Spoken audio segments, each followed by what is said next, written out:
Assalamualaikum warahmatullahi wabarakatuh. Alhamdulillah. Nahmaduhu wa nasta'inuhu wa nastaghfiruh. Wa na'udzu billahi min syururi anfusina wa min sayyiati a'malina. May yahdihillahu fala mudilla lahu wa may yudlil fala hadiya lahu. Ashhadu an la ilaha illallah wahdahu la syarika lahu. وأشهد أن سيدنا محمدا عبده ورسوله صلوات ربي وسلامه عليه أما بعد. Hadirin dan hadirat yang dirahmati Allah, Alhamdulillah, syukur setingginya kita panjatkan kepada Allah Subhanahu wa Ta'ala kerana pada malam ini dapat sekali lagi kita bersama dalam majlis pengajian sirah kita menggunakan kitab Mukhtasar Sirah Nabi sallallahu alaihi wasallam dan sirah para sahabat baginda yang 10 itu. Dan alhamdulillah pada majlis kali ini kita menyambung perbahasan daripada kuliah yang lepas. Iaitulah kita telah pun memasuki syarahan dan huraian dalam perbahasan sirah 10 para sahabat Nabi sallallahu alaihi wasallam. Hadirin dan hadirat yang dirahmati Allah, selepas sahaja kewafatan Nabi sallallahu alaihi wasallam, maka berita kewafatan tersebut tersebar dalam kalangan masyarakat awam pada ketika itu secara meluas. Maka orang ramai yang menerima berita kewafatan Nabi sallallahu alaihi wasallam, mereka terbahagi kepada beberapa kategori manusia. Ada dari kalangan mereka itu apabila mendengar berita kewafatan Nabi, mereka menghadapi perasaan yang begitu terkejut. Pemikiran mereka berbolak-balik, sehinggakan pemikiran mereka menjadi bercelaru apabila mendengar sahaja berita itu. Ada juga dari kalangan orang awam pada masa tersebut, sebaik sahaja mendengar berita kewafatan Nabi sallallahu alaihi wasallam, maka mereka terus terduduk dalam keadaan kaki mereka kaku, tidak mampu untuk berdiri kerana terkejut mendengar berita kewafatan Nabi sallallahu alaihi wasallam. Ada juga dari kalangan masyarakat pada ketika itu yang mana lidah mereka kelu, tidak mampu untuk mengucapkan sebarang kata-kata, yang mereka mampu hanyalah membisu sebaik sahaja mereka mendengar bahawasanya Rasulullah telah wafat. Dan ada juga dalam kalangan masyarakat pada hari tersebut, sebaik sahaja mereka mendengar dakwaan dan kenyataan bahawasanya Rasulullah telah wafat, maka dari kalangan mereka itu ada yang menafikan sekeras-kerasnya kenyataan tersebut. Sehinggakan Sayyiduna Umar ibn al-Khattab radhiyallahu ta'ala anhu berkata, Wallahi ma mata Rasulullah sallallahu alaihi wasallam. Demi Allah, Rasulullah sallallahu alaihi wasallam belum lagi pergi meninggalkan dunia. Maka datanglah seorang lelaki, iaitulah Abu Bakar As-Siddiq, dengan penuh ketokohan, dengan penuh wibawa, dengan penuh ketenangan, berdiri di hadapan ramai masyarakat pada ketika tersebut, lalu mengucapkan satu perkataannya yang masyhur. Selepas beliau memuji Allah Subhanahu wa Ta'ala dengan ucapan Bismillah, Alhamdulillah, maka beliau mengatakan satu ungkapan kepada orang ramai pada hari kewafatan Rasulullah sallallahu alaihi wasallam tersebut, Ala man kana ya'budu Muhammadan fa inna Muhammadan qad mat. Wa man kana ya'budu Allah fa inna Allah hayyun la yamut. Qala Allah Ta'ala, innaka mayyitun wa innahum mayyitun. Qala Allah Ta'ala, wa ma kana Muhammadun illa rasulun qad khalat min qablihi ar-rusul. Afa imma ta'aw qutilan qalabtum ala a'qabikum. وَمَنْ يَنْقَلِبْ عَلَىٰ عَقِبَيْهِ لَنْ يَضُرَّ اللَّهَ شَيْئًا وَسَيَجْزِي اللَّهُ الشَّاكِرِينَ. Yang mana kata-kata Sayyidina Abu Bakar As-Siddiq ini bermaksud seperti berikut. Beliau bangun dan berdiri di hadapan orang awam pada ketika itu di kalangan para sahabah masyarakat keseluruhannya pada hari kedengaran berita wafatnya Rasulullah sallallahu alaihi wasallam. Lalu beliau mengucapkan satu ungkapan dengan katanya, sesiapa yang menyembah Muhammad, ketahuilah bahawasanya Muhammad telah pun wafat. Manakala sesiapa yang menyembah Allah Subhanahu wa taala, ketahuilah bahawasanya Allah Subhanahu wa taala itu maha hidup dan dia tidak sekali-kali akan mati. Lalu Allah Subhanahu wa taala pun ataupun Abu Bakar As-Siddiq membacakan firman Allah Subhanahu wa taala, innaka mayyitun wa innahum mayyitun. Sesungguhnya kamu itu mati dan sesungguhnya mereka juga akan mati. Inilah yang Allah sebut dalam surah Az-Zumar ayat yang ke-40. Kemudian Abu Bakar As-Siddiq juga membacakan firman Allah Subhanahu wa taala, wa ma kana Muhammadun illa rasulun qad khalat min qablihi ar-rusul. Tidaklah Nabi Muhammad itu melainkan hanyalah seorang rasul yang telah datang sebelum beliau itu rasul-rasul yang lain. Afa imma ta'au qutilan qalabtum ala a'qabikum.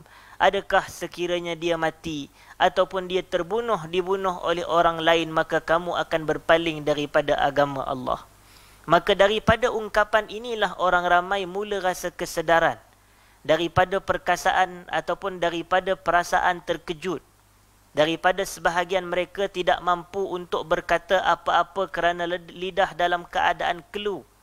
Daripada sebahagian mereka yang menafikan kewafatan Rasulullah sallallahu alaihi wasallam, maka jiwa mereka mula tenang. Seakan-akan kali pertama mereka mendengar ayat-ayat yang telah disebutkan oleh Abu Bakar As-Siddiq tersebut, lalu mereka pun berlapang dada dan menerima berita kewafatan Rasulullah sallallahu alaihi wasallam. Maka di situ dapat kita lihat ketokohan, kepemimpinan dan ketenangan yang dimiliki oleh Abu Bakar As-Siddiq pada masa tersebut. Meskipun dia mempunyai hubungan yang rapat dengan Rasulullah sallallahu alaihi wasallam, tetapi beliau tetap tenang dan sabar dalam menerima khabar berita kematian Rasulullah sallallahu alaihi wasallam. Oleh kerana itulah sifat beliau ini menjadikan beliau layak dan berhak untuk mewarisi tahta khalifah ataupun tahta pemerintahan daripada Nabi sallallahu alaihi wasallam. Maka tidak lama selepas daripada kewafatan Nabi, orang ramai dari kalangan Muhajirin dan Ansar, dari kalangan para sahabah ridwanullahi alaihim ajma'in, mereka pun berkumpul di suatu tempat yang bernama Saqifah Bani Sa'adah. Saqifah Bani Sa'adah. Saqifah ini membawa erti tempat berteduh. Maknanya seakan-akan sebuah tempat yang mana ada bumbung ataupun ada atap, sehingga kan para sahabat boleh duduk di bawah kawasan tersebut untuk berteduh di bawahnya sambil berbincang. Dan Saqifah Bani Sa'adah ini berada di Madinah Al-Munawwarah, berhampiran dengan sebuah perigi yang disebut sebagai Bi'ru Buda'ah. Bi'ru Buda'ah adalah suatu perigi yang mana manusia campakkan daging-daging anjing. Manusia campakkan darah-darah kotor daripada haid. Manusia campakkan benda-benda kotor, bahan-bahan buangan, sampah-sampah mereka ke dalam perigi tersebut. Dan berdekatan dengan Bi'ru Buda'ah itulah adanya Saqifah Bani Sa'adah. Maka berkumpul kelompok Ansar, berkumpul kelompok Muhajirin. Maka mereka ini pun berbincang. Maka yang mula-mula mengeluarkan pandangan adalah kelompok Al-Ansar.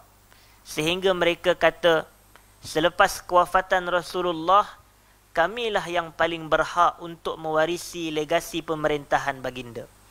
Ya, ini kelompok Ansar mengatakan kamilah yang paling layak dan kamilah paling utama untuk menduduki jawatan tersebut. Lalu tampil juga seorang lelaki yang bernama Abu Bakar As-Siddiq radhiyallahu taala anhu, beliau bangun dan mengucapkan satu ungkapan. Beliau kata tidak, kerana Rasulullah sallallahu alaihi wasallam telah menyebut al-a'immatu min Quraisy. Pemerintah itu hendaklah dari kalangan bangsa Quraisy. Manakala Ansar tidak tergolong dalam kalangan bangsa Quraisy, maka mendengar ucapan Sayyidina Abu Bakar yang menukilkan hadis daripada Nabi sallallahu alaihi wasallam, maka kelompok dari kalangan Ansar itu seakan-akan lidah keadaan mereka mengucapkan sami'na wa ata'na. Kami dengar dan kami taat. Maka tidak ada sebarang argument, tidak ada sebarang bantahan terhadap setiap statement daripada Abu Bakar tersebut. Maka ini mengajarkan kita beberapa perkara. Yang pertama, juga kita dapat lihat ketokohan Abu Bakar As-Siddiq apabila mereka ini saling berbeza pandangan, terutamanya apabila dalam menentukan siapakah yang patut menjadi pemimpin selepas wafatnya Rasulullah, maka Abu Bakar segera memberikan pandangan. Tetapi pandangan yang Abu Bakar berikan bukan pandangan daripada hawa nafsu, bukan pandangan daripada dirinya sendiri, tetapi beliau menukilkan kata-kata Nabi sallallahu alaihi wasallam yang menyebut al-a'immatu min Quraisy. Itu faedah yang pertama. Faedah yang kedua, apabila para sahabat bersegera dalam menentukan siapakah yang patut menjadi pemimpin Nabi ataupun pengganti Nabi, maka ini menggambarkan kepada kita tingginya kedudukan sistem pemerintahan ataupun politik dalam dunia Islam. Apabila ganti ataupun apabila matinya sesuatu khalifah ataupun seseorang khalifah, maka segera kena ada pengganti. Tidak boleh ditinggalkan umat Islam tanpa ada sebarang pentadbir. Tidak boleh ditinggalkan umat Islam tidak ada seorang pemimpin yang menguruskan hal ehwal kaum muslimin. Maka ini antara faedah yang kita dapat lihat daripada peristiwa di Saqifah Bani Sa'adah. Berkumpulnya para sahabat dari kalangan Muhajirin dan Ansar untuk mereka membincangkan siapakah yang layak menduduki tampuk pemerintahan selepas kewafatan Nabi sallallahu alaihi wasallam. Peristiwa ini bukan berlaku seminggu selepas wafatnya Nabi, bukan berlaku sebulan, bukan juga berlakunya setahun, tetapi tidak beberapa jam selepas wafatnya Rasulullah sallallahu alaihi wasallam, mereka telah menentukan atau telah berbincang siapakah yang paling layak menduduki kawasan ataupun di bahagian lapangan pengganti Nabi sallallahu alaihi wasallam. Maka ini kita dapat lihat pentingnya kedudukan sistem politik Islam yang diajarkan oleh Nabi dan para sahabat ridwanullahi alaihim ajma'in. Faedah yang ketiga yang kita boleh ambil daripada peristiwa tersebut, apabila lunaknya para sahabat Nabi dari kalangan Muhajirin dan Ansar apabila mereka berbeza pandangan. Terutamanya, perbezaan pandangan yang tidak ada sebarang kepentingan. Mereka tidak mahu ataupun mereka tidaklah apabila berbalah ingin menyalahkan satu sama lain, ataupun apabila mereka berselisih pandangan ingin menentukan siapa yang menang, siapa yang kalah. Itu bukan prinsip dan metodologi para sahabat ridwanullahi alaihim ajma'in.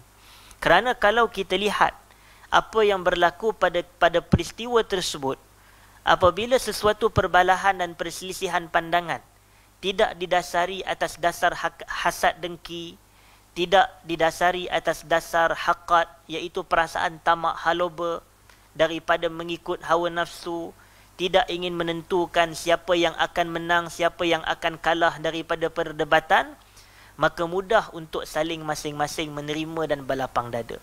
Inilah yang patutnya generasi kita pada hari ini belajar. Bahawasanya kalau kita berbeza pandangan, ya betul, perbezaan pandangan itu berlaku dari kalangan para sahabat lagi.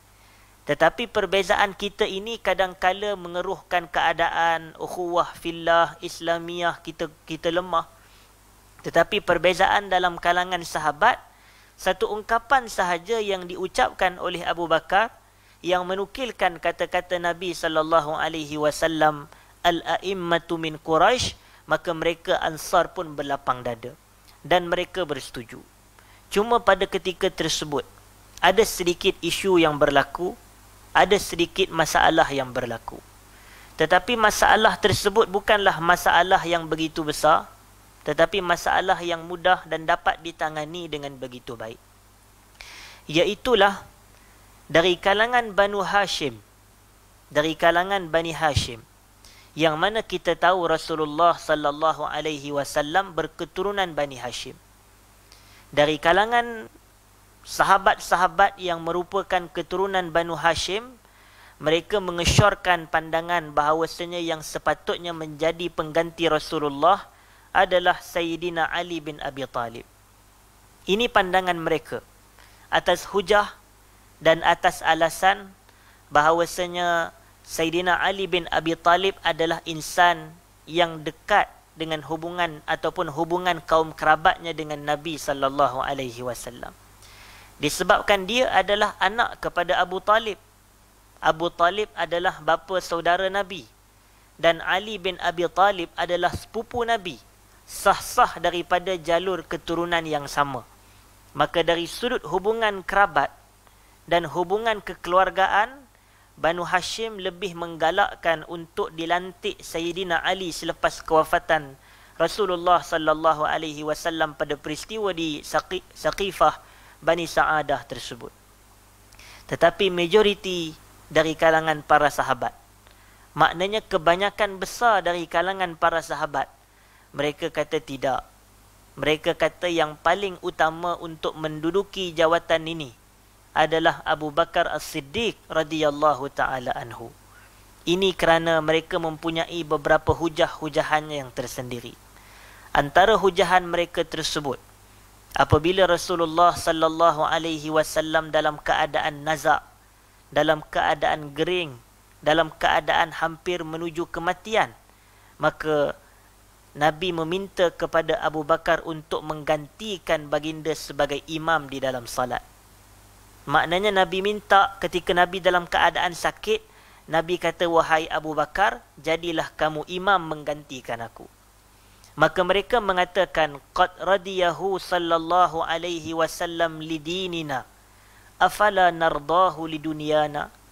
Nabi dah reda Abu Bakar jadi pemimpin untuk urusan agama kita, yakni jadi imam untuk salat. Nabi reda. Afala nardahu lidunyana, tak kepatut kita reda untuk dia menjadi pentadbir urusan dunia kita pula. Urusan agama bab salat pun Nabi istikhlaf, Nabi minta ganti Abu Bakar sebagai imam, apatah lagi sebagai jawatan seorang pemerintah pada ketika itu. Maka afala nardahu lidunyana, tak kepatut kita reda dia menjadi pemimpin untuk dunia kita ini, maknanya urusan-urusan keduniaan kita. Maka majoriti para sahabat bersetuju dan mereka pun mulalah mengikat taat setia kepada Abu Bakar As-Siddiq. Dan individu yang paling awal menerima dan berbai'ah kepada Abu Bakar adalah Sayyiduna Umar ibn al-Khattab, Amirul Mukminin radhiyallahu ta'ala anha. Saya minta maaf, radhiyallahu ta'ala anhu. Jadi kemudian dari kalangan majoriti para sahabat yang lain, sehinggakan Sayyiduna Ali bin Abi Talib juga meredai dan bersetuju, bahkan berbai'ah terhadap kekhalifahan Abu Bakar As-Siddiq radhiyallahu ta'ala anhu. Abu Bakar, sebaik sahaja beliau dilantik dan diangkat bai'ah menjadi pemerintah, maka pada ketika itu beliau diberikan sebagai gelaran Khalifatu Rasulillah sallallahu alaihi wasallam. Khalifah membawa erti pengganti. Mereka yang berada khalaf di belakang, maknanya yang mengikuti khalafa Rasulullah. Maka Khalifah Rasulullah adalah pengganti yang membelakangi ataupun yang berada selepas daripada Rasulullah sebagai seorang pemimpin. Maka dalam keadaan tersebut, ulama-ulama membahaskan antara peranan penting seorang khalifah, iaitu seorang pemimpin dan pemerintah, adalah seperti yang disebutkan oleh Al-Imamul Mawardi rahimahullah dalam kitabnya Al-Ahkam As-Sultaniyah. Al-Mawardi dia kata apa? Dia kata tujuan dan peranan khalifah, tujuan dan peranan pemerintah adalah iqamatud din wa siyasatud dunya bihi, menegakkan agama dan menjadikan politik dunia ini mengikut agama. Yakni menegakkan agama Allah dan menjadi mentadbir dunia dengan agama. Itulah tujuan dan peranan seorang khalifah itu berperanan. Seperti yang disebutkan oleh Al-Imamul Mawardi. Maka dia perlu mempunyai dua konsep dan ciri ini. Bukanlah kadang-kala orang kita ini dia menegakkan dunia sehingga dia menjadikan agama yang mengikut dunia, bukan dunia yang mengikut agama. Tetapi tidak bagi seorang khalifah, bagi seorang pemerintah, sepatutnya dia iqamatuddin, menegak dan mendirikan agama, wasiyasatud dunya bihi, mentadbir dunia berdasarkan panduan agama. Ini peranan dan ini tanggungjawab khalifah. Maka Abu Bakar dia memakai gelaran Khalifatul Rasulillah. Maka tidak ada perkataan Amirul Mukminin kepada Abu Bakar. Kerana Amirul Mukminin ini adalah ungkapan dan gelaran yang datang terkemudian, menjadikan Sayyiduna Umar sebagai individu yang pertama menggunakan gelaran tersebut. Maka sebaik sahaja Abu Bakar dibai'ah, sebaik sahaja dia diangkat sebagai khalifah dan pemerintah, maka sekali lagi dia berdiri dalam kalangan masyarakat ramai pada hari tersebut. Dia kata dengan ucapannya, Ayyuhan nas, inni qad wullitu alaikum, falastu bi khairikum, in ahsantu fa'inuni, wa in asa'tu faqawwimuni. Ati'uni ma ata'tu Allah wa rasulah, wa in asaitu Allah wa rasulahu fala ta'ata li alaikum.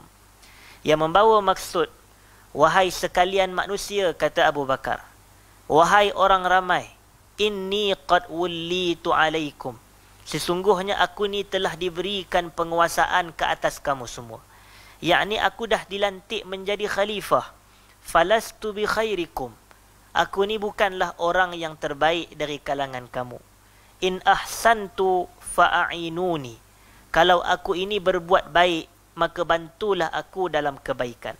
Wa in asa'tu faqawwimuni, apabila aku berbuat keburukan, maka perbetulkanlah keburukan dan kesalahan aku. Ati'uni ma ata'tu Allah wa rasulah, taatlah aku sekiranya aku mentaati Allah dan Rasul. Wa in asaitu Allah wa rasulahu fala ta'ata li alaikum, sekiranya aku ini menderhakai, yakni tidak mentaati perintah Allah dan perintah Rasul, maka tidak ada ketaatan kamu ke atas aku.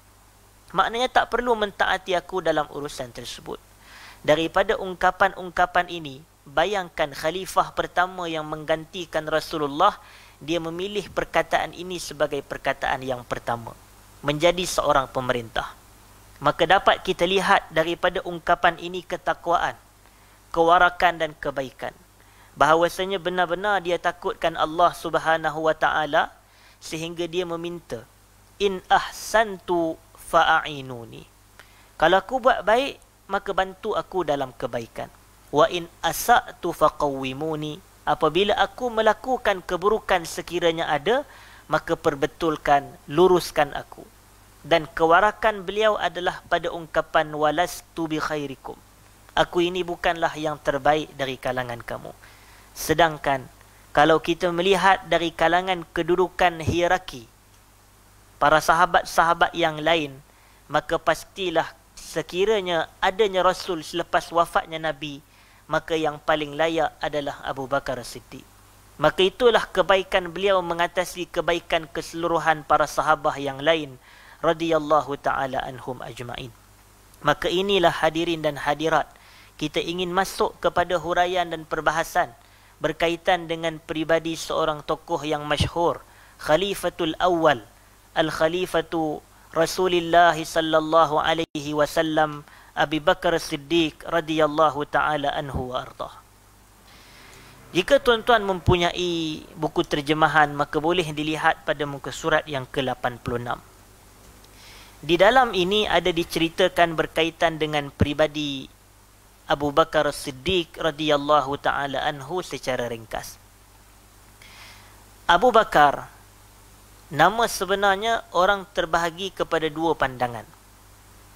Tetapi nama yang paling disepakati oleh majoriti para ulama dan para sahabat, namanya adalah Abdullah. Namanya apa? Abdullah. Abdullah bin Abi Quhafah.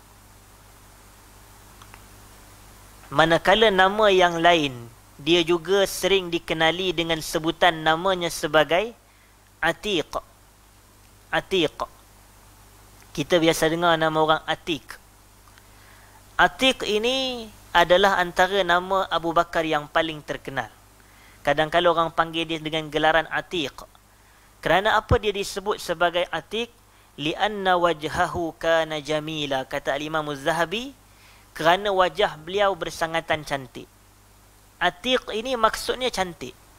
Sehingga kan Al-Imam Ibnul Asir menyebutkan di dalam kitabnya An-Nihayah fi Gharibil Hadithi wa Alfazih, An-Nihayatu fil Jaudah ataupun An-Nihayatu fil Judah. Penghujung bagi segala kebaikan adalah Atiq. Maka seakan-akan bila dia disebut sebagai Atiq, dia disebut kerana sifat dia.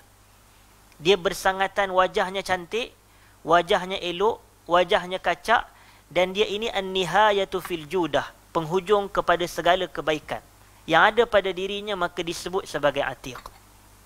Tetapi jika diikutkan hadirin dan hadirat yang dirahmati Allah, nama sebenar beliau yang diberikan oleh bapanya adalah Abu Quhafah, Abdullah bin Abi Quhafah, iaitu nama Abdullah tersebut. Maka ini mengajarkan kita satu perkara juga. Hadirin dan hadirat, jika ditimbulkan persoalan untuk kita bincangkan, Abu Quhafah dengan Abu Bakar As-Siddiq, siapakah yang terlebih dahulu memeluk agama Islam? Abu Bakar ke ayah dia? Maka sudah pastilah Abu Bakar. Sudah pasti Abu Bakar. Cuma, bagaimanakah ayah dia yang pada ketika itu belum Islam, belum berbai'ah dengan Rasulullah, tetapi ayahnya telah memberikan nama Abdullah kepada Abu Bakar. Iaitu maksud Abdullah ini adalah hamba Allah. Maka ini menggambarkan kepada kita terkenalnya isim ataupun kata nama Allah sebagai Tuhan dalam kalangan masyarakat jahiliyah, sekalipun sebelum perutusan Rasulullah sebagai seorang rasul. Maka ini mengajarkan kita satu perkara, bahawasanya masyarakat pada zaman dahulu telah pun mengenali Allah ini. Mereka tahu yang Allah inilah yang telah menciptakan seluruh manusia, bahkan mereka itu adalah hamba Allah. Justru apakah yang menjadi sebab Nabi diutuskan? Sedangkan mereka pada ketika itu namakan anak-anak mereka dengan nama Abdullah. Ayahanda kepada Rasulullah namanya apa? Muhammad bin Abdullah. Ayahnya sendiri, ayah Nabi sebagai hamba Allah, sedangkan Nabi belum diutuskan menjadi Rasul. Abu Bakar yang mana ayahnya Abu Quhafah belum Islam pun dah bagi nama anaknya dengan nama Abu Bakar, iaitu Abdullah bin Abi Quhafah. Maka peranan Rasul diutuskan bukan sekadar nak bagi tahu Allah yang menciptakan kita. Allah ciptakan langit dan bumi. Semua ini mereka telah tahu. Cuma walaupun mereka ini telah tahu Allah menciptakan langit, Allah menciptakan bumi, Allah menciptakan manusia, tetapi mereka dalam masa yang sama mensyirikkan Allah dalam ibadat. Mensyirikkan Allah dalam bab uluhiyah, bukan pada bab rububiyah. Ar-rububiyah mempercayai dan beriman dengan Allah terhadap apa yang Allah lakukan. Seperti Allah menciptakan, Allah mentadbir, Allah mengurus, Allah menurunkan hujan, Allah memberikan rezeki. Semua ini mereka tahu. Sebab itu Kaabah pun mereka panggil sebagai Baitullah. Anak-anak mereka disebut dengan nama Abdullah. Lalu ini mengajarkan kita, tujuan Nabi diutuskan adalah nak membetulkan bukan pada rububiyah semata-mata. Nak ajak ini adalah Allah Tuhan kita. Mereka pun tahu. Tetapi Nabi diutuskan adalah untuk membetulkan pada bab uluhiyah, iaitu mengesakan Allah dalam perbuatan makhluk. Ifradullah bi af'alil makhluk, itulah al-uluhiyah. Manakala ar-rububiyah ifradullah bi af'alil khaliq, mengesakan Allah dalam perbuatan-perbuatan Allah. Jadi bila uluhiyah inilah yang mereka kadang-kala silap dan mereka datang diperbetulkan oleh Rasulullah. alaihi salatu wassalam. Sehingga kan dalam ungkapan talbiyah mereka, labbaik Allahumma labbaik, labbaik la syarika laka labbaik, illa syarikun huwa lak, tamlikuhu wa ma malak.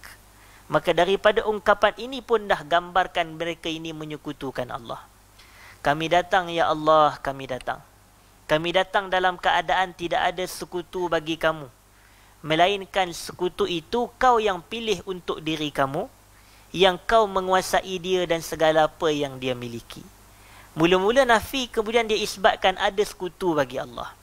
Lalu Nabi datang alaihi salatu wassalam, mengajak kepada risalah tauhid yang membuang kesyirikan dan khurafat dalam kalangan masyarakat.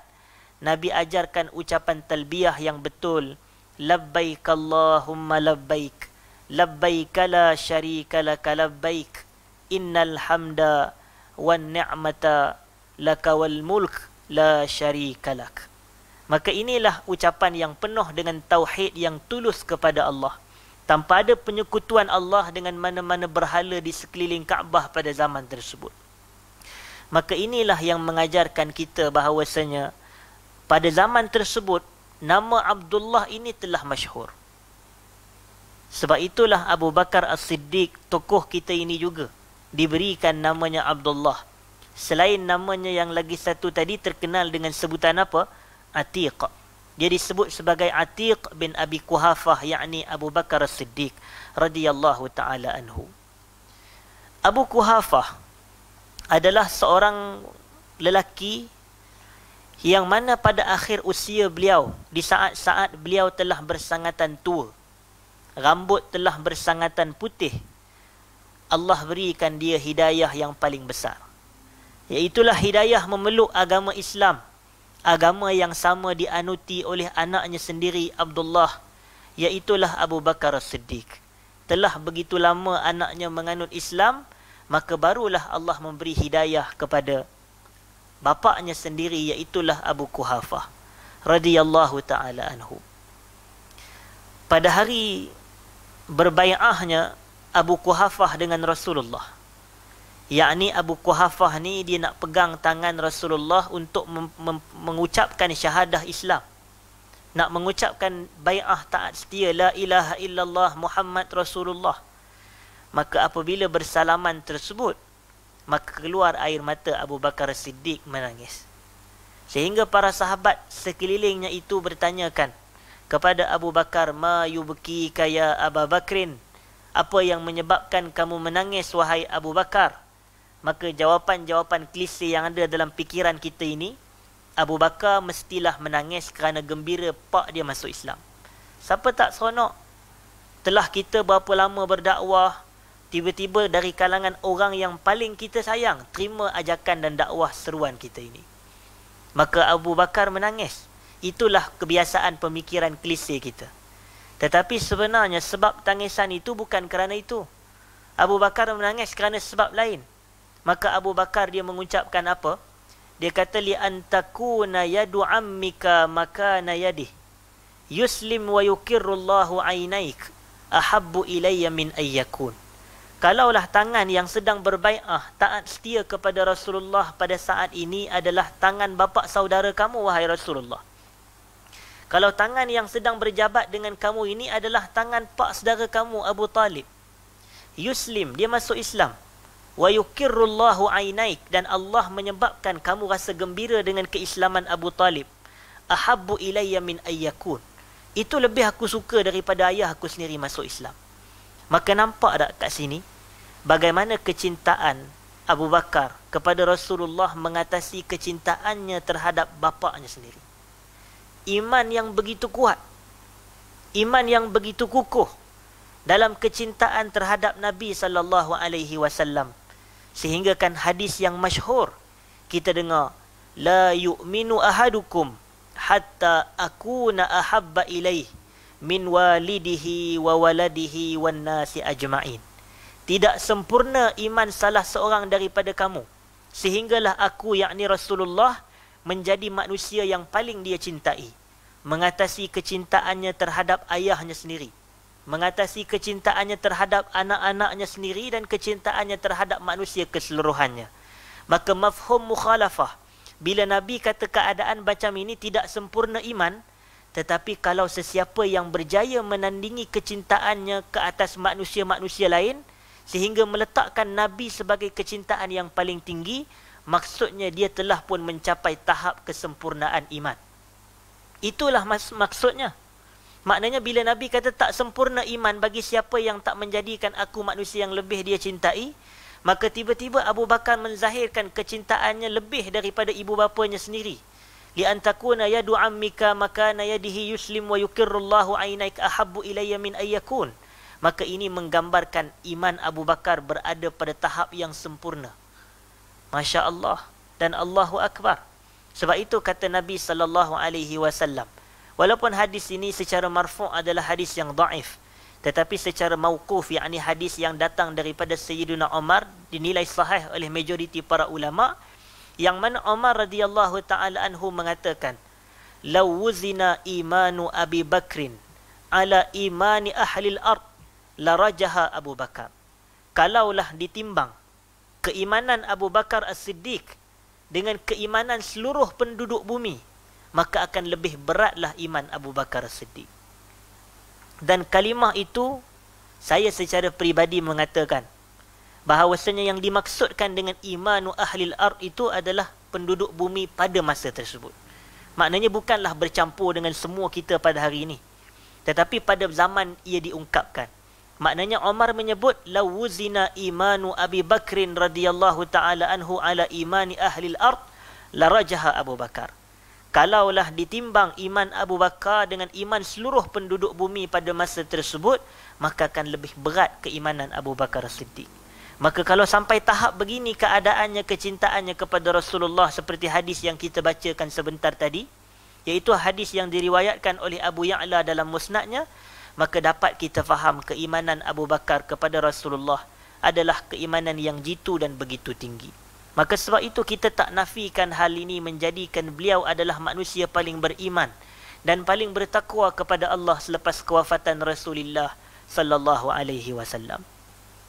Kemudian hadirin dan hadirat yang dirahmati Allah, beliau disebutkan di sini, wa ismu Abi Quhafah Utsman bin Amir bin Amru ibn Ka'ab ibn Sa'ad ibn Taim ibn Murrah bin Ka'ab bin Lu'ay bin Ghalib At-Taimi Al-Qurashi. Pada part Al-Qurashi itu menggambarkan beliau ini dari kalangan bangsa Quraisy.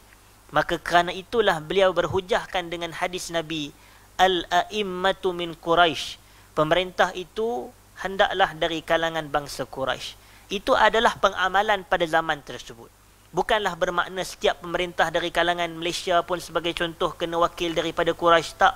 Ini maksudnya adalah pada zaman tersebut dalam keadaan bangsa Quraisy dikenali dan diketahui dengan kesalehan, kewarakan dan kedudukan yang tinggi dalam kalangan masyarakat.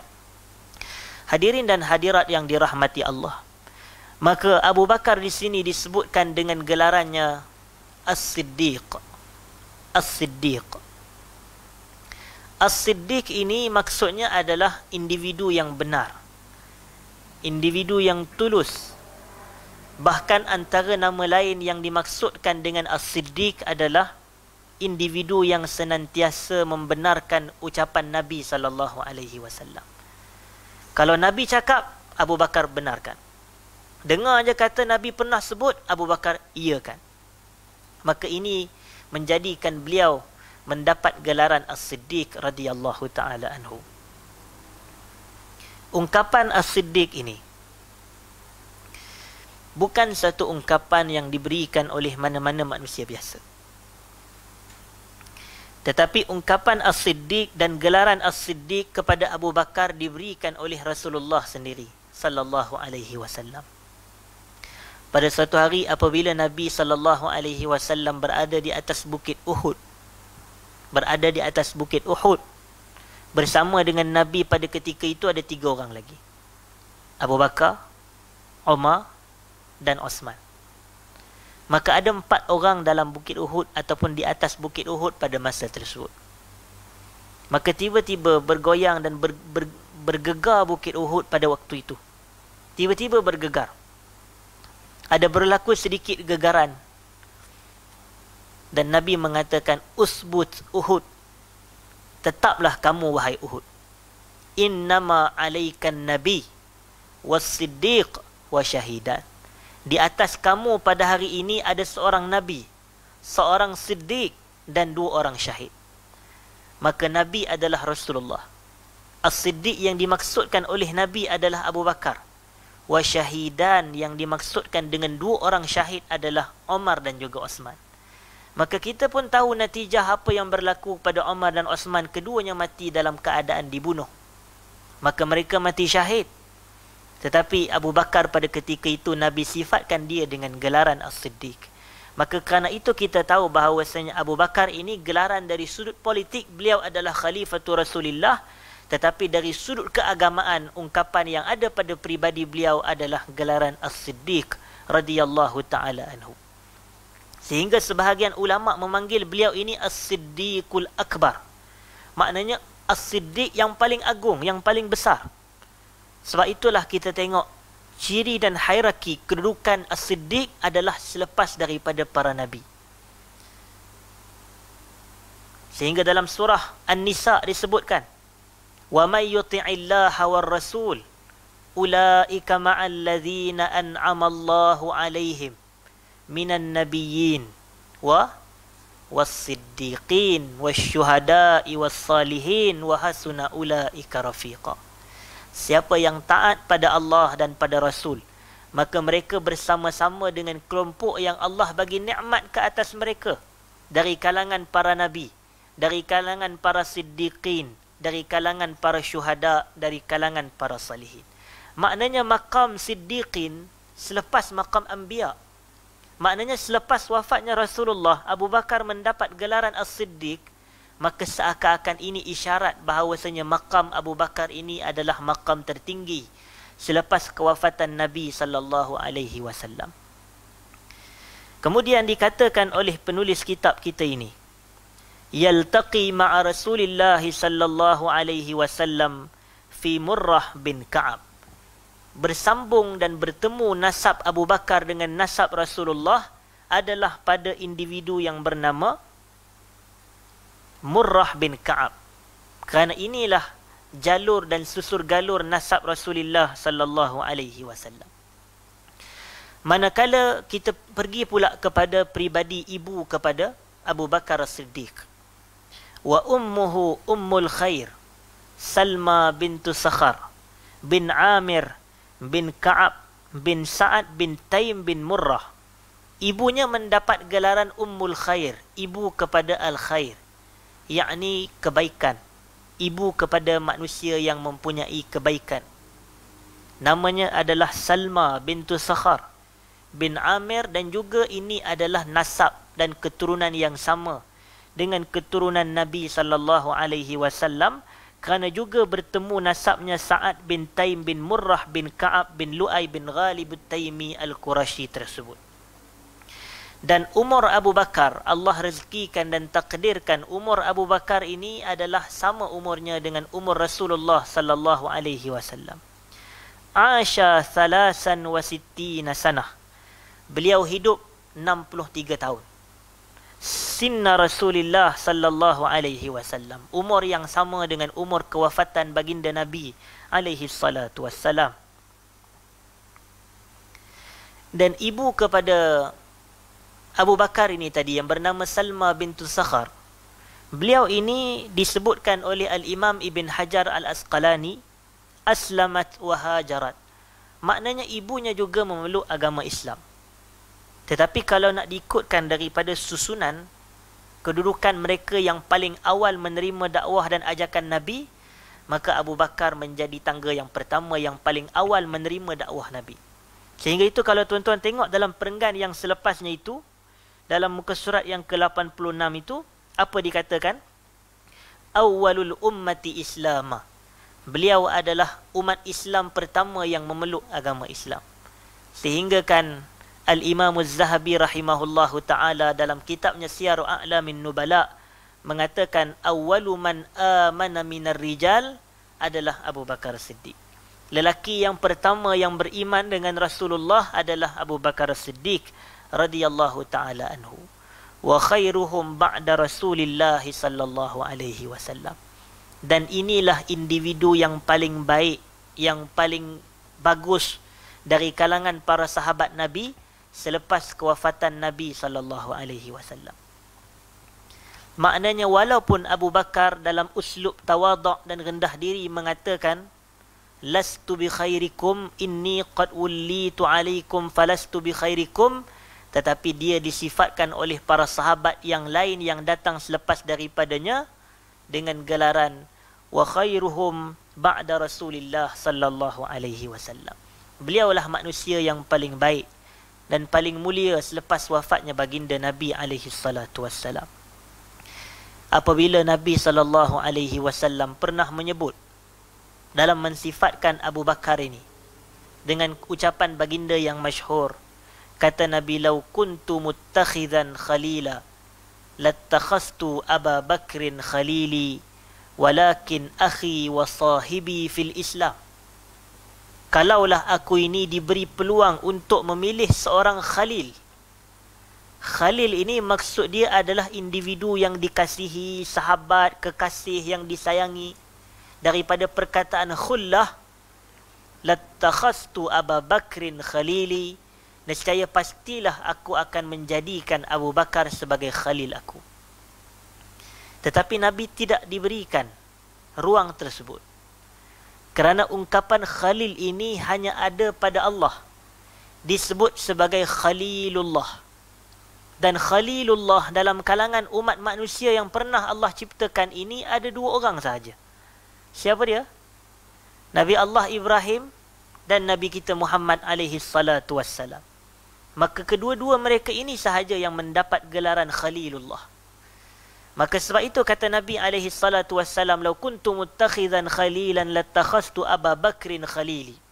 Kalau aku diberi peluang untuk aku memilih seorang kekasih khalil, maka aku akan pilih Abu Bakar. Tetapi Nabi kata, "Walakin akhi wa sahibi fillah." Akan tetapi dia adalah saudaraku. Dia adalah sahabat aku fil Islam, dalam agama Islam ini. Sehingga menjadikan dia mendapat fadlus suhbah, kelebihan bersahabat dengan Nabi dalam proses hijrah Nabi sallallahu alaihi wasallam menuju ke mana? Menuju ke Madinah Al-Munawwarah ala sakiniha afdalus salati wassalam. Dia pergi berhijrah berdua dengan Nabi. Bermusafir, berhijrah dalam keadaan tersebut, maka Allah mengisyaratkan idh qala li sahibihi ataupun idh yaqulu li sahibihi la tahzan innallaha ma'ana. Ketika dia berkata kepada sahibihi fil ghar, dalam gua tersebut, la tahzan, janganlah kamu bersedih, jangan kamu berduka cita, jangan kamu takut, innallaha ma'ana, Allah ada bersama dengan kita. Walaupun mereka berdua, tetapi ini menggambarkan ukhuwah, persaudaraan dan persahabatan yang jitu yang berlaku antara Nabi sallallahu alaihi wasallam dengan Abu Bakar As-Siddiq Abi Quhafah radhiyallahu taala anhu. Wa wuliyal khilafah sanataini wa nisfa. Namun begitu, sebaik sahaja Abu Bakar ini menjadi khalifah dan pemerintah, pemerintahannya itu tidaklah mengalami tempoh yang begitu lama. Bahkan jika diikutkan dalam keseluruhan khulafa ar-Rashidin, Abu Bakar adalah khalifah yang paling singkat tempoh pemerintahannya selepas kewafatan Rasulullah sallallahu alaihi wasallam. Beliau menjadi dan menguasai sistem khilafah, pemerintahan umat Islam selama tempoh 2 tahun setengah. Dan ada pandangan yang menyebut 2 tahun 4 bulan kurang 4 malam. Maknanya dalam 2 tahun 4 bulan itu 200 ataupun 2 tahun 116 hari kalau lebih kurang. Kerana 4 bulan ada berapa bulan? 4 bulan bersamaan berapa hari? Lebih kurang 120 hari. Maka dia kata di sini illa 10 layalin, ataupun maknanya 110 hari, lebih kurang begitulah. 2 tahun 110 hari. Seakan itulah maksud dia. Waqila, ada pandangan yang menyebut 2 tahun sahaja beliau menjadi pemerintah. wa qila 20 syahra, dan ada juga yang mengatakan 20 bulan. 1 tahun berapa bulan? 12. Maka 2 tahun 24 bulan. Maka kalaulah dimaksudkan dengan 20 bulan, maka 1 tahun lebih kurang 8 bulan sahaja. Ini mengikut pandangan qil, maknanya pandangan-pandangan yang datang dalam bentuk sirah tamrid, riwayat-riwayat ataupun sirah da'ifah, riwayat-riwayat yang lemah. Kemudian hadirin dan hadirat yang dirahmati Allah, kita ingin lagi pergi menceritakan sedikit berkaitan dengan Abu Bakar As-Siddiq radhiyallahu taala anhu ini. Bahawasanya Rasulullah sallallahu alaihi wasallam ini apabila disebut sahaja berkenaan Abu Bakar, maka Nabi tak pernah ada perasaan kecil hati kepada satu-satu manusia, termasuklah Abu Bakar ini. Maksud saya begini, dalam banyak-banyak sahabat, satu-satunya sahabat yang tak pernah pun menyebabkan Nabi terasa terkecil hati, terapa sekian-sekian sehingga mendukacitakan apa semua, adalah Abu Bakar. Dari sudut nak jadi sahabat yang paling baik, maka Nabi pilih Abu Bakar. Dari sudut nak jadi pemerintah, dari sudut agama, nak menjadi pemimpin salat, jadi imam, Nabi pilih Abu Bakar.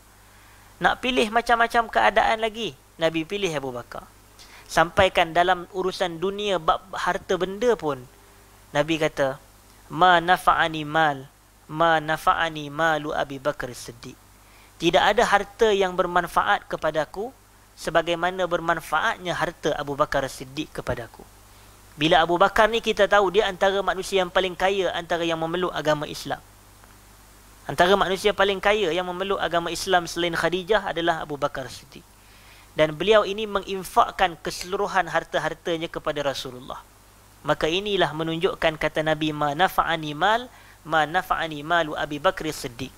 Tidaklah memberi manfaat kepada aku mana-mana harta sebagaimana bermanfaatnya harta Abu Bakar As-Siddiq kepada aku ini. Kemudian hadirin dan hadirat yang dirahmati Allah, kita pergi kepada, sehingga kan Nabi SAW sebelum itu, bila ditanyakan, man ahabbun nasi ilaik, siapakah manusia yang paling kamu cintai wahai Rasulullah? Maka Nabi kata, Abu Bakar As-Siddiq. Wa minan nisa, siapa pula dari kalangan orang perempuan? Nabi kata, anak perempuan kepada Abu Bakar As-Siddiq, ibnatahu Aisyah radhiyallahu taala anha. Inilah kita nak pergi kepada ibnah ataupun anak-anak ataupun walad kepada Abu Bakar As-Siddiq. Walahu minal walad, beliau mempunyai beberapa orang anak. Yang pertamanya, anak lelaki beliau adalah Abdullah. Maknanya Abdullah bin Abi Bakar. Aslama qadiman walahu suhbah. Beliau masuk Islam awal juga. Dan beliau ini, walahu suhbah ni maksudnya dia sempat menjadi sahabat Nabi. Itulah maksud dia. Dan kita pun telah jelas pada kuliah yang lepas definisi sahabat seperti yang disebutkan oleh Al-Imam Ibn Hajar Al-Asqalani dalam kitabnya Al-Isabah fi Tamyiz As-Sahabah. Wa kana yadkhulu ila an-nabiy sallallahu alaihi wasallam wa Abi Bakr wa huma fil ghar. Dan ini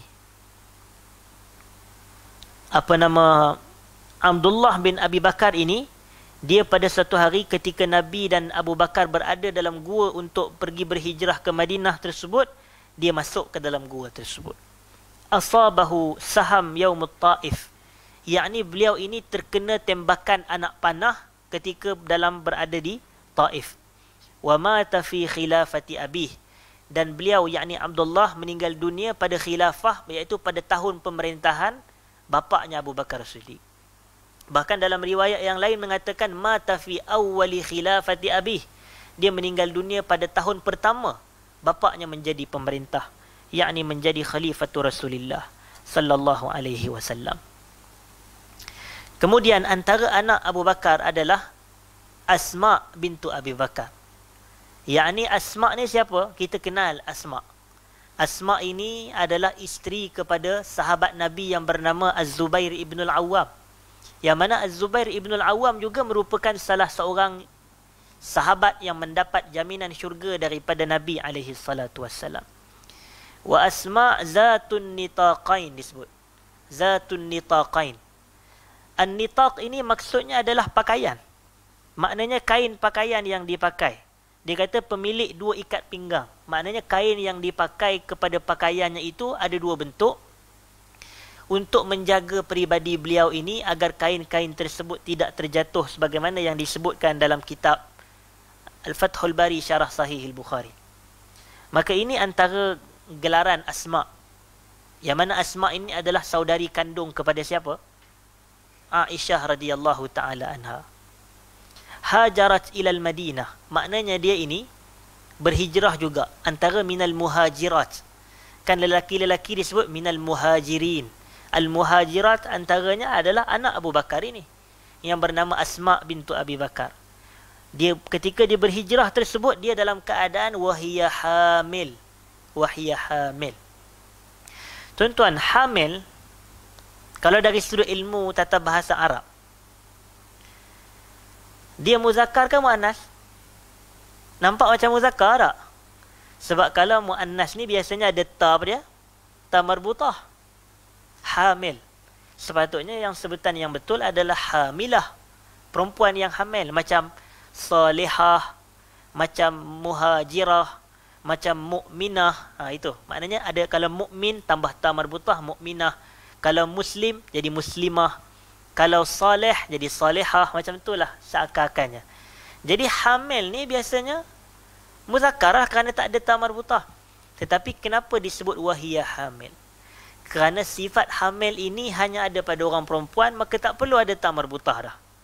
Samalah seperti haid. Haid. Wanita yang haid, dia tak panggil haidah, tapi dia panggil al-haid. Betul tak? Dia panggil al-haid sahaja, bukan al-haidah. Kerana yang menghadapi haid ini adalah wanita sahaja. Orang perempuan. Jadi tak perlu kepada perbezaan muzakkar dan juga muannas. Kerana orang tahu haid, hamil ini semua adalah perkara yang terjadi kepada orang perempuan sahaja. Ketika Asma' berhijrah ke Madinah, dia apa? Dia hamil kepada Abdullah ibn Zubair. Abdullah ibn Zubair ini adalah tabi'in. Dia tidak sempat berjumpa dengan Rasulullah. Walaupun bapa dan ibunya kedua-duanya sahabi dan sahabiyah. Sahabat Nabi sallallahu alaihi wasallam. Fakana awwalu mauludin wulida fil Islami ba'da al-hijrah. Abdullah bin Az-Zubair adalah antara bayi terawal yang lahir selepas daripada hijrah. Yakni hijrah ke Madinah. Wa ummuha Qutailah bintu Abdul Uzza. Ummuha ni kembali kepada siapa? Kembali kepada Asma'. Asma' bintu Abi Bakar. Ibu kepada Asma' namanya Qutailah. Maknanya Abu Bakar, dia berkahwin dengan Qutailah bintu Abdul Uzza, maka ada anak yang bernama Asma' zatun nitaqain min Bani Amir bin Lu'ay, tetapi malangnya ibunya itu lam taslam, tidak sabit keislamannya dalam mengikuti ajaran Rasulullah sallallahu alaihi wasallam. Wallahu taala alam. Inilah seperti yang disebutkan oleh Al-Imam Abdul Ghani Al-Maqdisi. Kemudian antara anak Abu Bakar ini siapa? Wa Aisyatus Siddiqah. Nampak? Abdullah tadi kosong. Asma' zatun nitaqain. Bila masuk bab Aisyah, dia diberi gelaran sama dengan gelaran bapanya. Bapanya Abu Bakar Siddiq, dia adalah Aisyatus Siddiqah. Maknanya As-Siddiqah itu terpakai kepada Sayyidah Aisyah Ummul Mukminin radhiyallahu taala anha. Kerana apa? Zaujun Nabi sallallahu alaihi wasallam. Dia adalah isteri kepada Nabi. Dia ingat, jadi isteri Nabi ni satu martabat kedudukan paling tinggi yang pernah mana-mana perempuan miliki. Jadi kerana itulah beliau ini As-Siddiqah. Tak pernah diketahui yang mana Aisyah ini bercakap bohong.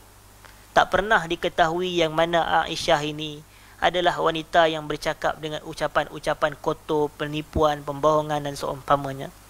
Bahkan hadisatul ifik, peristiwa yang menjadi fitnah kepada Aisyah tersebut, sama sekali Aisyah tidak mengatakan sesuatu melainkan dengan ungkapan yang benar semata-mata. Walaupun Allah uji dan uji dan uji sehingga menunggu beberapa lama, tiba-tiba Allah muliakan Sayyidah Aisyah Siddiqah dengan namanya, dan perlepasan dia daripada tuduhan dan fitnah dirakamkan dalam Quran. Dirakamkan dalam Quran dalam surah At-Taubah tersebut.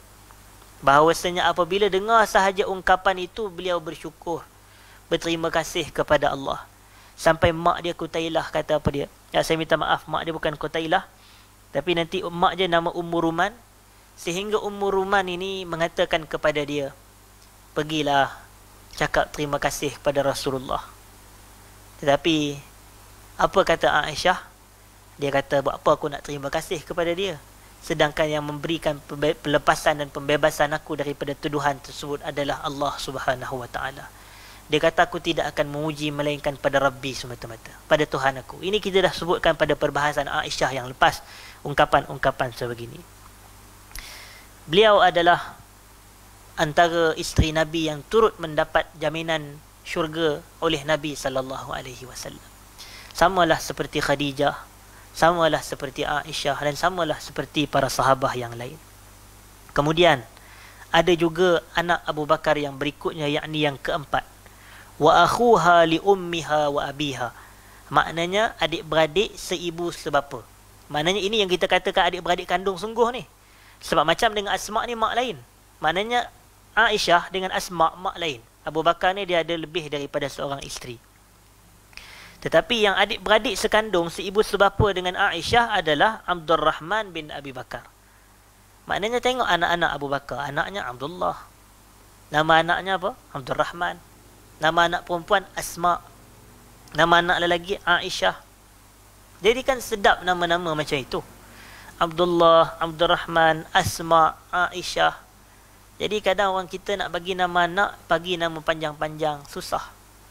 Susah kenapa? Kalau nak exam SPM pun, nak tulis nama pun dah seminit. Kalau panjang sangat. Tapi kalau nama kita singkat, tulis pendek je. Dah banyak lagi jawapan kita boleh jawab. Ini kalau kita tengok tuan-tuan, mengajarkan kita beberapa perkara. Sahabat-sahabat Nabi menamakan anak-anak mereka dengan nama pendek saja. Tetapi namanya mempunyai maksud yang baik. Orang kita ni pun buah nama anak panjang-panjang, tapi panggil anak ni dengan dua perkataan je. Nama contoh saya Muhammad Fahmi, panggil Mi je. Betul tak? Nama Muhammad Faizal, panggil Ja. Tapi nama panjang-panjang. Jadi sebab itu, kalau tengok nama para sahabat ni, anak-anak dia, nama Asma, panggil nama penuh. Nama Aisyah, takkan nak panggil Yah. Panggil Aisyah, contoh Aisyah. Tapi paling common pun Echah. Macam tu kan, itu orang Melayu punya sebutan lah. Tetapi macam anak lelaki, Abdullah, Abdurrahman, macam itu. Mudah disebut dan maksudnya yang begitu baik. Abdurrahman bin Abi Bakar ini syahida badran ma'al musyrikin wa aslama ba'da dhalik. Dia pergi menyertai peperangan Badar, tapi dia tak berada dalam kem Nabi. Dia berada dalam kem musuh-musuh Nabi, kelompok musyrik. Wa aslama ba'da dhalik. Selepas daripada peristiwa peperangan Badar itu, dia masuk Islam. Wa ummuhuma Ummu Ruman. Ibu, ataupun sebenarnya yang lebih tepat di sini ummuhuma dalam bahasa Inggeris. Bahasa Inggeris pula, bahasa Arab. Ibu kedua-duanya adalah Ummu Ruman. Dalam ini dia kata apa? Ummu Ruman dalam surat 87 itu Ibnatu Amir, ataupun dalam riwayat yang lain Ibnatu Umair bin Uwaimir bin Abdi Syams bin Uttab bin Azinah bin Subai' bin Duhman ibn al-Haris. Kemudian tuan-tuan, ibu kepada ibu mereka berdua ini, iaitu ibu Abdurrahman dan juga ibu kepada Sayyidah Aisyah Ummul Mukminin, aslamat wa hajarat wa tuffiyat fi hayatin Nabi sallallahu alaihi wasallam. Maknanya mak mereka berdua, mak Abdurrahman dan mak Aisyah, isteri kepada Abu Bakar ini, aslamat wa hajarat. Dia masuk Islam dan dia juga turut menyertai hijrah Rasulullah alaihi salatu wassalam, wa tuwfiyat fi hayatin Nabi sallallahu alaihi wasallam. Maknanya dia meninggal dunia pada ketika Nabi masih hidup. Baik. Kemudian antara anak kepada Abu Bakar ini adalah wa Abu Atiq Muhammad ibnu Abdurrahman wulida fi hayati Rasulullah sallallahu alaihi wasallam. Ini juga antara anak lelaki kepada Abu Bakar As-Siddiq. Walam na'rif fi sahabati arba'ah sahibun Nabiy sallallahu alaihi wasallam wa ba'duhum aulad ba'du siwahum. Okey. Dia kata apa di sini?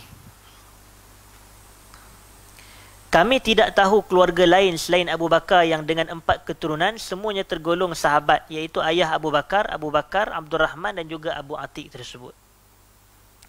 Kemudian antara anak Abu Bakar yang lain adalah Muhammad ibn Abi Bakar.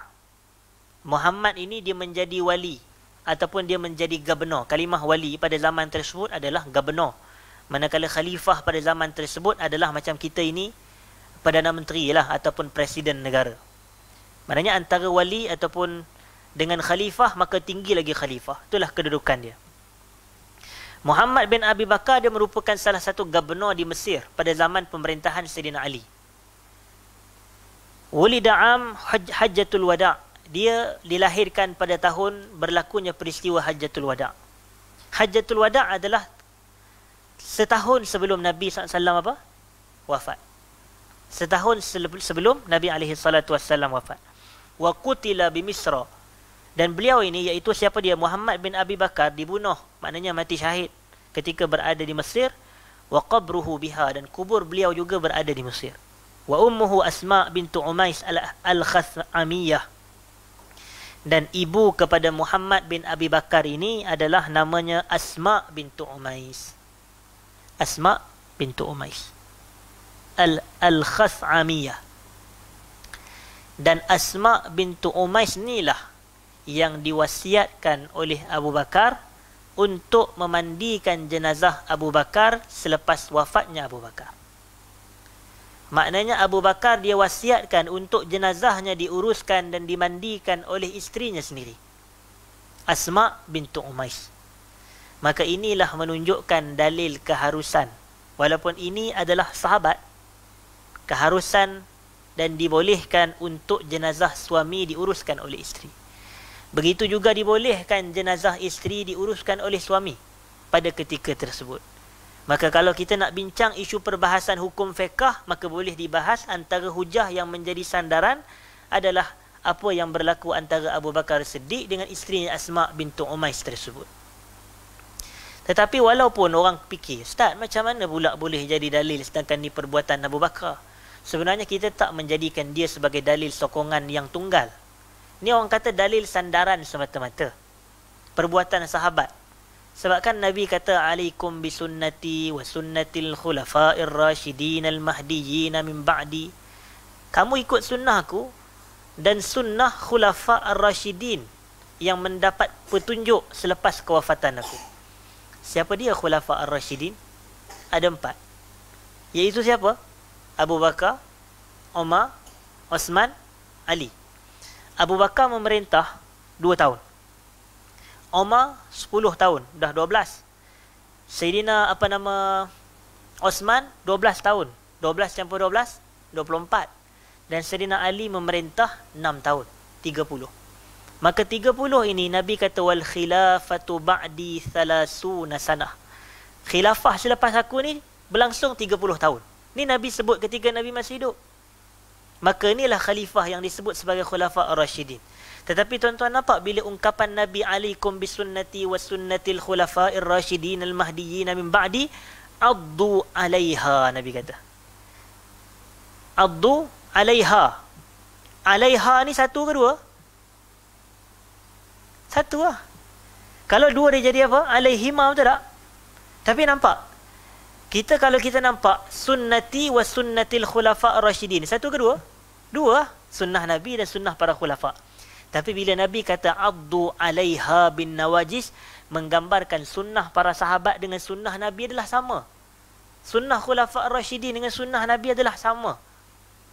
Jadi sebenarnya perbuatan Abu Bakar ini yang mana memintakan isterinya Asma bintu Umais, mewasiatkan sebenarnya untuk menguruskan jenazah beliau selepas meninggal dunia, sebenarnya Nabi pernah sebut kepada Aisyah.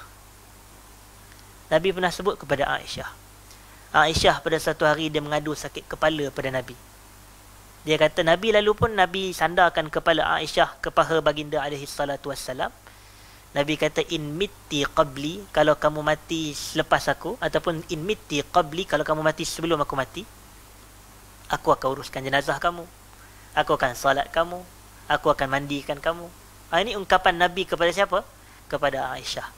Jadi daripada hadis inilah seakan mafhumnya bolehnya seorang isteri ataupun suami memandikan jenazah isterinya sekiranya isteri meninggal dahulu. Ini fuqaha buat hukum keluar daripada apa? Istimbat daripada hadis-hadis yang sahih.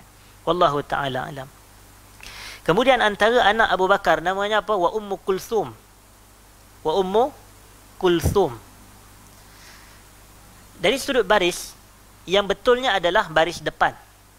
Kulthum. Ini dalam kalangan orang Arab. Saya masih ingat masa kita belajar. Saya belajar dahulu. Bila kita belajar dengan negara-negara Arab, ada certain baris ini kadang-kala kita sebut orang Melayu silap. Antaranya orang kita ni panggil Ummi Kalthum, macam tu kan? Tapi dari sudut sebutan Arab, Ummu Kulthum. Sama juga dengan satu sebutan, iaitulah penulis kitab Al-Fiqhul Manhaji. Mustafa, kita sebut Mustafa Al-Khin. Sebenarnya orang Arab langsung tak sebut Khin. Mereka sebut Mustafa Al-Khan. Kerana Khan adalah antara kabilah ataupun antara keluarga yang berada di Syria pada hari ini. Jadi orang kita disilap lah Mustafa Al-Khin, Mustafa Al-Khin, sedangkan sebutannya Mustafa Al-Khan kerana itu nama kabilah. Sama juga dengan Ummu Kalthum, tapi sebutannya Kulthum. Bahkan Syekh saya dahulu masa belajar, dia sangat menitik beratkan isu sebutan huruf dan baris ini. Kadang-kadang sebutan Ibn Khaldun, dia perbetulkan sebenarnya pada pandangan dia lah, saya tak tahulah mana dia dapat. Tapi dia kata berdasarkan apa yang dia pelajari, sebutannya Ibn Khaldun macam tu. Tapi masyhur orang kata Ibn Khaldun, tapi isu ni tak jadi isu besar pun. Kalau sebut isu Khaldun pun tak jadi dosa, sebut Khaldun pun tak berdosa. Tetapi orang dulu kita ni, orang Arab ni sebahagian ahli ilmu dia sangat menitik beratkan isu sebutan yang betul. Jadi antara nama anak Abu Bakar As-Siddiq ini namanya Ummu Kulthum. Wulidat ba'da wafati Abi Bakar radhiyallahu taala anhu. Dia lahir selepas wafatnya Abu Bakar. Ini nanti orang pelik pula, macam mana boleh lahir selepas wafat Abu Bakar? Tak. Maksudnya semasa ibu dia mengandungkan dia, masa ketika Abu Bakar itu wafat, dia masih dalam kandungan. Itulah maksud dia. Sama macam yang berlaku pada Rasulullah. Nabi lahir selepas kewafatan bapanya, contoh macam itulah. Selepas kewafatan bapanya Abdullah. Wa ummuha, iaitu ibu kepada Ummu Kulthum ini namanya Habibah, isteri kepada Abu Bakar. Wa qila Fakhitah bintu Kharijah ibn Zaid bin Abi Zuhair al-Ansari tazawwajaha Talhah ibn Ubaidillah selepas wafatnya Abu Bakar As-Siddiq. Talhah pun kita akan bicara berkaitan dengannya kerana dia salah seorang daripada sahabat yang dijamin syurga. Maka keseluruhannya ini dia kata apa dia? Walahu salasatu banin wa salasu banat. Aisyah ataupun saya minta maaf, Abu Bakar As-Siddiq mempunyai 3 orang anak lelaki dan 3 orang anak perempuan. Kita kata tadi Abdul Rahman, Abdul Rahman, Abdullah dan juga Muhammad. Manakala anak perempuan adalah Asma, Ummu Kulthum dan juga Aisyah radhiyallahu taala anha. Maka keseluruhannya itu adalah anak beliau radhiyallahu taala anhu. Kulluhum lahu suhbah. Maknanya semua mereka adalah sahabi ataupun sahabiyah kecuali Ummu Kulthum sahaja. Kecuali Ummu Kulthum. Ini yang disebut oleh Abdul Ghani Al-Maqdisi. Wa Muhammad wulida fi hayatin Nabi sallallahu alaihi wasallam. Maknanya Abu Atiq Muhammad ibn Abi Bakar ini dia dilahirkan pada hayat Nabi alaihi salatu wasallam, maka dia juga lahu suhbah maksud dia. Bila dia lahir hayat Nabi, maknanya dia dah tengok Nabi, maknanya dia sempat berjumpa dengan Nabi. Sebab itulah Abdul Ghani Al-Maqdisi ini dia mengatakan bahawasanya semua anak-anak daripada 6 orang anak Abu Bakar ini lahum suhbah. Mereka dianggap sebagai sahabi kecuali Ummu Kulthum. Kerana Ummu Kulthum ni lahir selepas apa? Ba'da wafati Abi Bakar Siddiq. Siapa mati dulu antara Abu Bakar dengan Nabi? Sahlah Nabi. Jadi bila Ummu Kulthum dia masuk Islam selepas wafatnya Nabi, maka ia betul, maknanya dia lahir selepas wafatnya Nabi, bahkan selepas wafatnya bapaknya Abu Bakar, maka dia tidak ada sahabat. Maknanya dia bukan sahabat. Wa mata Abu Bakar radhiyallahu taala anhu fi Jumadal Akhirah li 3 layalin baqina minhu sanah 13 Hijrah.